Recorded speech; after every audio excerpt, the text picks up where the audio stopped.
ఇక్కడ అంతా బాగుంది, కానీ మంచి ఎంత చేశారో అంతకంటే అక్రమాలకు పాల్పడ్డారని ధర్మాన కృష్ణదాస్పై ఆరోపణలున్నాయి. దానికి తోడు నియోజకవర్గంలో కుటుంబ సభ్యుల పెత్తనం ఎక్కువైందనే విమర్శలు కూడా వచ్చాయి. దీంతో విసిగి వేసారిపోయామని ప్రజలు భావించి ఎన్నికల్లో ఓడించారు.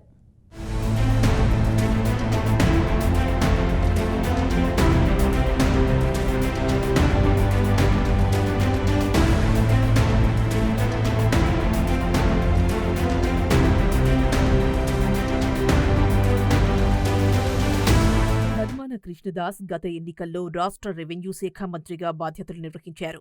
మంత్రిగా ఉన్నప్పుడు నియోజకవర్గంలో ఇసుక దోపిడీ, భూ అక్రమాలు ఎక్కువగా జరిగాయని నియోజకవర్గ ప్రజలు బాహాటంగా చెప్పారు.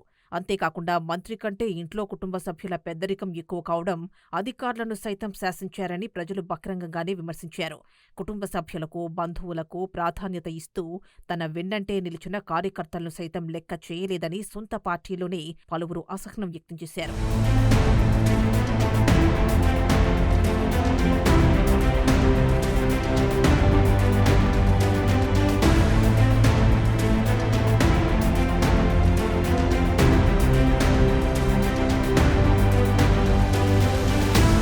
అలాగే మంత్రి నేరుగా అవినీతి అక్రమాలు జరిపినట్లు అటు పార్టీ నాయకులు, ఇటు ప్రజలు అసంతృప్తి వ్యక్తం చేశారు.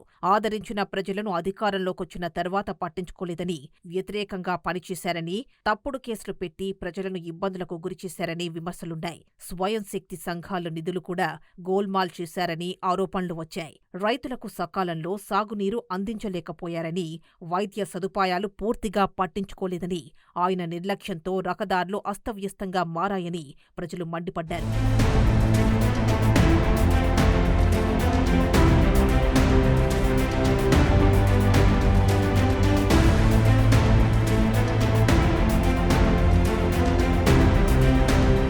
తన వెనకున్న క్యాడర్ చెప్పే మాటలు నమ్మి ప్రజలను దూరం చేసుకున్నారని, అధికారుల బదిలీల విషయంలో ముడుపులు ఎక్కువగా తీసుకున్నారనే ఆరోపణలు కృష్ణదాస్పై ఎక్కువగా ఉన్నాయి.